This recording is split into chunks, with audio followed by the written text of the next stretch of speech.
An astrologer's day লিখেছেন আর কে নারায়ণ। এই আর কে নারায়ণের পুরো নাম রশিপুরন কৃষ্ণস্বামী আয়ার নারায়ণ স্বামী। জন্মগ্রহণ করেছেন 10ই অক্টোবর 1906 সালে মাদ্রাসে। আর মৃত্যু হয়েছে 2001-এ চেন্নাইয়ে, যখন 94 বছর বয়স, ঠিক সেই সময়। এই আর কে নারায়ণ নোবেলস লিখেছেন, মাইথোলজিস লিখেছেন, এসে লিখেছেন, শর্ট স্টোরিজ লিখেছেন। তো তিনি 6টা শর্ট স্টোরি কালেকশন লিখেছেন। তার মধ্যে মালগুডি ডেজ অন্যতম। আমাদের যে অ্যান অ্যাস্ট্রোলজার্স ডে, এটা মালগুডি ডেজ থেকেই নেওয়া হয়েছে। এই মালগুডি ডেজের অনেকগুলো গল্প আছে, তার মধ্যে অ্যান অ্যাস্ট্রোলজার্স। তিনি 15টা নোবেলস লিখেছেন। এই 15টা নোবেলসের মধ্যে অন্যতম নোবেলস হলো দ্য গাইড। এই দ্য গাইডের জন্যই তিনি সাহিত্য একাডেমি পুরস্কার পেয়েছিলেন, পরে দেখাচ্ছি তোমাদের। আর মাইথোলজি যেটা লিখেছিলেন, ডিমন্স লিখেছিলেন, দ্য রামায়ণ লিখেছেন, দ্য মহাভারত লিখেছেন, এগুলি লিখেছেন। আরও অনেক রয়েছে তার মাইথোলজি লেখা। তো শুধুমাত্র তিনি যে লিখেছেন তা নয়, nominated to the Rajya Sabha of the Indian parliament. তিনি ভারতীয় পার্লামেন্টে রাজ্যসভার একজন সদস্য হিসেবে মনোনীত হয়েছিলেন। তো তার যে লেখা এবং তার যে কৃতিত্ব, সেই কৃতিত্বর জন্য তাকে সাহিত্য একাডেমি 1958 সালে দ্য গাইডের জন্য পুরস্কৃত করা হয়। পদ্মভূষণ দেওয়া হয় 1964 সালে। আর ফিল্মফেয়ার অ্যাওয়ার্ড ফর দ্য গাইডের জন্য আবার ফিল্মফেয়ার অ্যাওয়ার্ডও দেওয়া হয়। An astrologer's day. Punctually at midday he opened his bag and spread out his professional equipment. Punctually, এই পাংচুয়ালি কথার অর্থ হলো যথাসময়ে। অ্যাট মিড ডে, দুপুরবেলায়, হি ওপেন্ড, তিনি খুললেন, হিজ ব্যাগ, তার ব্যাগটি, অর্থাৎ যথাসময়ে, দুপুরবেলা যথাসময়ে তিনি তার ব্যাগটিকে খুললেন। অ্যান্ড স্প্রেড আউট, ছড়িয়ে দিলেন, হিজ প্রফেশনাল ইকুইপমেন্ট, তার পেশার যে জিনিসপত্র রয়েছে সেগুলি। এখানে প্রফেশনাল কথার অর্থ হলো পেশা, আর ইকুইপমেন্ট কথার অর্থ হলো তার জিনিসপত্র। হুইচ কনসিস্টেড, এই কনসিস্টেড মিনস কন্টেন্ট, অর্থাৎ যার মধ্যে ছিল, of a dozen cowrie shells, যার মধ্যে ছিল 1 dozen cowrie shells, a square piece of cloth with obscure mystic chart on it, আর ছিল একটা চারকোনা আকৃতির কাপড়, যার উপরে আঁকা ছিল একটা অস্পষ্ট রহস্যজনক একটা চার্ট। এই যে সমস্ত অ্যাস্ট্রোলজাররা রয়েছেন, তো অ্যাস্ট্রোলজারদের কাছে যে কাপড়টা থাকে আর কি, যে রহস্যজনক একটা বই থাকে, তো বইয়ের মধ্যে বিভিন্ন গ্রহ নক্ষত্র আঁকা থাকে। তো সেই আঁকার এই যে চার্টটা, সেই চার্টটার কথা এখানে দেওয়া হয়েছে। আর ছিল একটা notebook and a bundle of palmyra writing, আর ছিল একটা পামাইরা রাইটিংয়ের bundle. His forehead was resplendent with sacred ash and vermilion. His forehead, তার কপালে, ওয়াজ রেসপ্লেন্ডেন্ট, অর্থাৎ চকচক করছিল। উইথ স্যাক্রেড অ্যাস, স্যাক্রেড কথার অর্থ হলো পবিত্র, অ্যাস কথার অর্থ হলো ছাই, অ্যান্ড ভার্মিলিয়ন, সিঁদুর। অর্থাৎ ওই যে অ্যাস্ট্রোলজারের কপালে আঁকা পবিত্র ছাই দিয়ে আর সিঁদুর দিয়ে আঁকা ছিল, যেটা বিশেষ ভালোভাবে চকচক করছিল। And his eyes sparkled with the sharp, আর তাঁর চোখগুলো ছিল খুবই উজ্জ্বলতম। Abnormal gleam which was really an outcome of a continual searching look for customers, তাঁর অস্বাভাবিক দৃষ্টি ছিল, যেটা সত্যি সত্যি একটা ফল দিত, যে ক্রমাগত তার চোখটা কাস্টমারদেরকে খুঁজছে, যে কোন লোকগুলো তার কাছে আসবে আর কোন লোকগুলোকে তিনি তার ভবিষ্যৎবাণী সম্পর্কে বলবেন। তো এখানে অ্যাবনর্মাল গ্লিম কথার অর্থ হলো অস্বাভাবিক দৃষ্টি। এখানে গ্লিম কথার অর্থ হলো দৃষ্টি। এই আউটকাম কথার অর্থ হলো ফল। কন্টিনিউয়াল এর কন্টিনিউ। সার্চিং মানে খোঁজা, লুক ফর খোঁজা, খুঁজছিল কাস্টমার্স, খরিদ্দার। But which his simple clients took to be a prophetic light and felt comfort.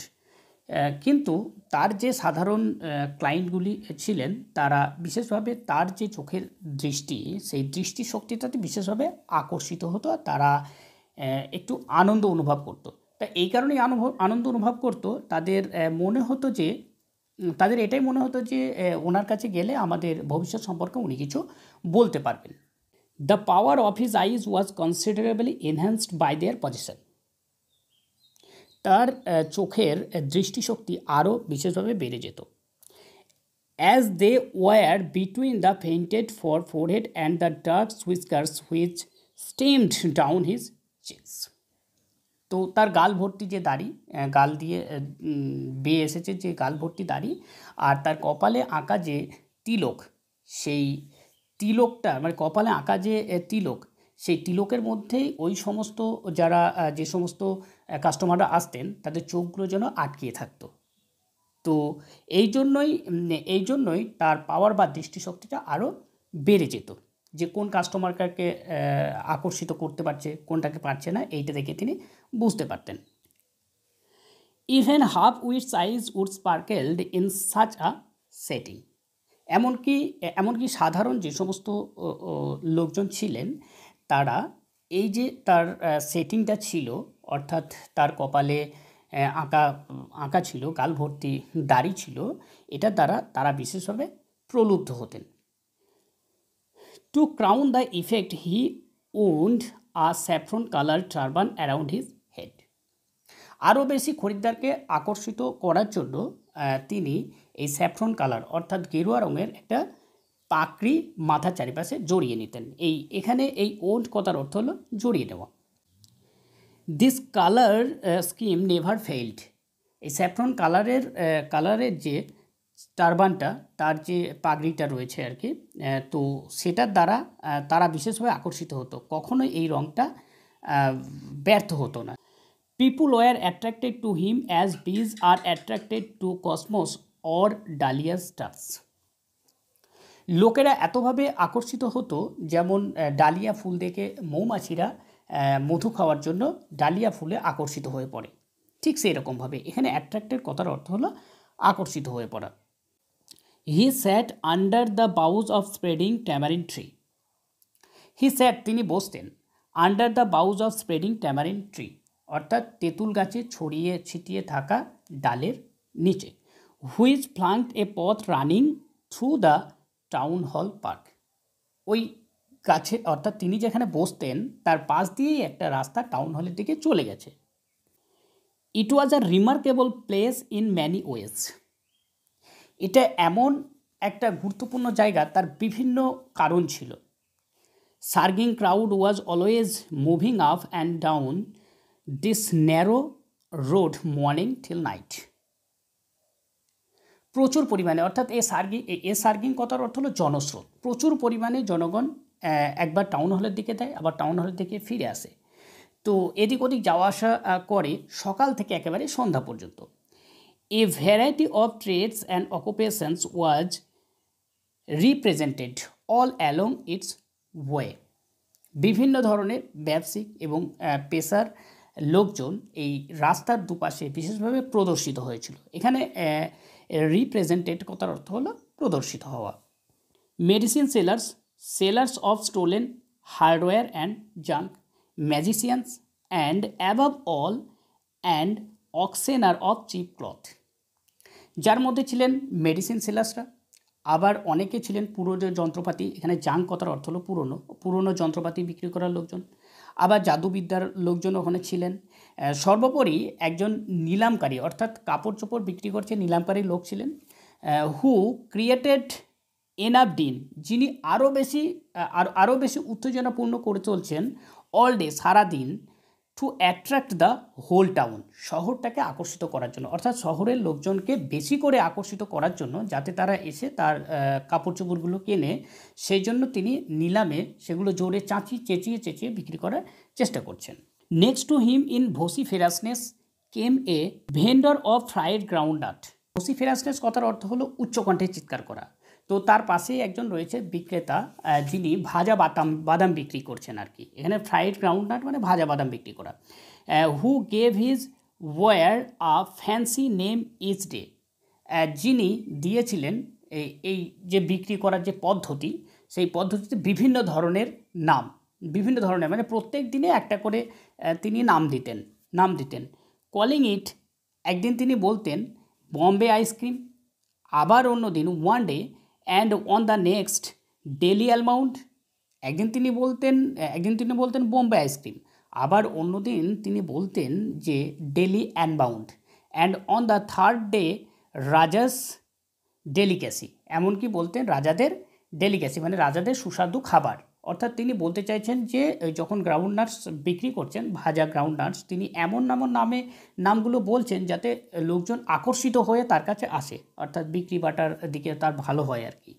And so fourth, এটা যেন সারাদিনই চলতে থাকে। And people people flung to him, এবং লোকেরা তার দিকে বিশেষভাবে আকর্ষিত হয়ে পড়ে ঠিক এই সময়। A considerably portion of this crowd dallied before the astrologers too. এই যে দলে দলে লোকজন আসছে আর ভিড় করছে, এই সমস্ত লোকজন এসে অ্যাস্ট্রোনটের সামনের দিকেও তারা লক্ষ্য করছে। এখানে ড্যালিড কথার অর্থ হলো ঘুরে দাঁড়াচ্ছে, অর্থাৎ যখন কোনো জিনিসপত্র তারা কিনতে এসে ওখানেই অ্যাস্ট্রোনট বসে আছে এবং অ্যাস্ট্রোনটের দিকে তারা ঘুরে দাঁড়াচ্ছে। The astrologer transacted his business by the light of flare which crackled and smoked up above the groundnut heap nearby. এই অ্যাস্ট্রোলজারের কাছে সেরকম কোনো লাইটপত্র ছিল না, আলো টালো ছিল না। তিনি সেখানে বসে থাকতেন মশালের, অন্য যে সমস্ত দোকানদাররা রয়েছে তাদের মশালের কাছে। এই ক্র্যাকেল কথার অর্থ হলো পটপট করে আওয়াজ করা আর কি। And smoked up above the groundnuts heap nearby, অর্থাৎ যিনি বাদাম বিক্রি করছেন, দেখবে মেলাতে যদি যাও, মেলাতে গিয়ে দেখবে যে গ্রাউন্ডনাট যখন বিক্রি করা হচ্ছে, অর্থাৎ ঝুড়িতে করে বিক্রি করে এবং ঝুড়িটার ওপরে প্রচুর পরিমাণে গ্রাউন্ডনাট থাকে এবং তার ওপরে দেখবা একটা লম্প জাতীয় আগুন সেখানে রেখে দেওয়া হয়, বা অনেকে আবার এখন মোমবাতিও রাখে। তো সেই আলোটার কথা এখানে বলা হচ্ছে, অর্থাৎ এখানে অ্যাস্ট্রোলজারের কাছে কোনো আলো ছিল না। তিনি যে মশাল জ্বলতো আশেপাশে, আবার গ্রাউন্ডনাটের পাশে যে গ্রাউন্ডনাটের উপরে, অর্থাৎ গ্রাউন্ডনাট যিনি বিক্রি করতেন তার উপরে যে লাইট বা আলোটা জ্বলতো, সেই আলোতেই তিনি আলোকিত হয়ে থাকতেন। Half the enchantment of the place was due to the fact that it did not have the benefit of municipal light. এখানে অর্ধেক মজাদার ব্যাপারটা এটাই হলো, এই জায়গাটায় মিউনিসিপ্যালিটির কোনো লাইটের সুযোগ সুবিধা ছিল না। The place were lit up by soft lights, এই জায়গাটা আশেপাশে দোকানের যে লাইটগুলো জ্বলতো সেই লাইটে আলোকিত হয়ে থাকতো। 1 or 2 had hissing gas light, সেখানে একটা বা দুটো হিস করে শব্দ করার গ্যাস লাইট ছিল। Some had naked flares stuck on poles, কিছু লোকের আবার এই লম্পর মতো হয়তো কোনো একটা আলো, যার হয়তো কাঁচ নেই বা কোনো কিছু নেই, ফাঁকা জ্বলতো, এক কথায় মশাল বলা যেতে পারে, মশালের মতো, যেটা লাঠির সঙ্গে বাঁধা থাকতো। Some were lit up by old cycle lamps, অনেকে আবার পুরনো সাইকেলের ল্যাম্পকেও ব্যবহার করতো। পুরনো সাইকেল ল্যাম্প মানে পুরনো দিনের যে সমস্ত মানুষ ছিলেন তাদের আগে লাইট ছিল না, তো লাইটের বদলে তাদের সামনে একটা বেঁধে দিত কিছু, এবং সামনে বেঁধে দিয়ে তার ভিতরে কিছু তেল দিয়ে পলতে দিয়ে ধরিয়ে দিত এবং সামনে একটা কাঁচ দিয়ে দিত যাতে সামনেরটা দেখতে পাওয়া যায়। এটাই হচ্ছে by old cycle lamp. And 1 or 2, আবার একটা বা দুটো, like the astrologers managed without lights to their own, এমনকি একজন বা দুজন, অর্থাৎ এই অ্যাস্ট্রোলজারের মতো আবার অনেকেই কোনো রকম লাইট ছাড়াই ওই সমস্ত আলোতে ম্যানেজ করে নিত। It was a bewildering crisscross of light rays and moving shadows, এইরকম গোলমেলের ব্যাপারটা হলো যে চারিদিকে লাইট রয়েছে, যখনই যে সমস্ত পাবলিক হাঁটাহাঁটি করতো আর সেখানে বিভিন্ন ধরনের ছায়া পড়তো। This studies astrologer very well for the simple reason that he did not in the least intended to be an astrologer when he began life. এটা অ্যাস্ট্রোলজারে খুব ভালো হতো, তার কারণ প্রথম দিকে অ্যাস্ট্রোলজার যখন জীবন শুরু করেছিলেন তখন তিনি অ্যাস্ট্রোলজার হতে চাননি। And he knew no more of what was going to happen to others than he knew what was going to happen to himself next minute, অর্থাৎ তিনি জানতেন না যে অন্য মানুষের সঙ্গে কী ঘটছে, এমনকি নিজের সঙ্গে 2 মিনিট পর কী ঘটবে তিনি সেটাই জানেন না। এক কথায় বলতে গেলে যে নিজের সঙ্গে কি ঘটবে তিনি সেটাই জানেন না, তাহলে অন্যান্য যে লোকগুলো রয়েছে তাদের সম্পর্কে ভবিষ্যতে কি ঘটবে তিনি কিভাবে বলতে পারবেন। He was as much a stranger to the stars as were his innocent customer. অর্থাৎ he was as much a stranger to the stars as were his innocent customers. এর কথার অর্থ হলো যে তার যে কাস্টমার্স তাদের গ্রহ নক্ষত্রের সম্পর্কে যেমন কোনো ধারণা নেই, ঠিক তেমনই এই অ্যাস্ট্রোলজারে এরকম কোনো ধারণাই নেই। Yet he said things which pleased and astonished everyone. তার সত্ত্বেও তিনি যে কথাগুলি বলতেন এর দ্বারা প্রত্যেকে যেন আনন্দ এবং অভিভূত হতো। That was more a matter of study, practice and shrewd guesswork. এটার কারণ হলো প্রচুর পরিমাণে মানুষকে পর্যবেক্ষণ করা, এটা প্রতিদিন একই কাজে নিযুক্ত থাকা, এমনকি কল্পনার মাধ্যমে কোনো কিছুকে নিয়ন্ত্রণ করা। All the same it was as much as honest man labour. অর্থাৎ এই একইভাবে এটা যেরকম একটা সাধারণ মানুষ যারা মাঠে খাটুক বা যেখানে হোক কাজ করুক, প্রচুর পরিশ্রম করে কাজ করে তারা তাদের উপার্জন করে, অ্যাজ এনি আদার যে কোনো লোকজন হতে পারে। And he deserve the wages he carried home at the end of the day. এবং দিনের শেষে তিনি এই অ্যাস্ট্রোলজারে কাজ করে, অর্থাৎ জ্যোতির্বিদের কাজ করে, মানুষের বিভিন্ন ভবিষ্যৎ গণনা করে দিনের শেষে যে টাকাটা তিনি বাড়িতে নিয়ে যান, সেই টাকাটার প্রাপ্য তিনি। তার কারণ সারাদিন তিনি যেটা পরিশ্রম করেন সেই পরিশ্রমের টাকায় নিয়ে যান, অতিরিক্ত টাকা তিনি নিয়ে যান না। যেমন সাধারণ মানুষ পরিশ্রম করে টাকা রোজগার করে, ঠিক সেরকমই। তো প্রথম পর্ব এটুকুই, দেখা হচ্ছে পরবর্তী পর্বতে। তো তোমরা ভালোভাবে পড়ো। Thank you, have a nice day.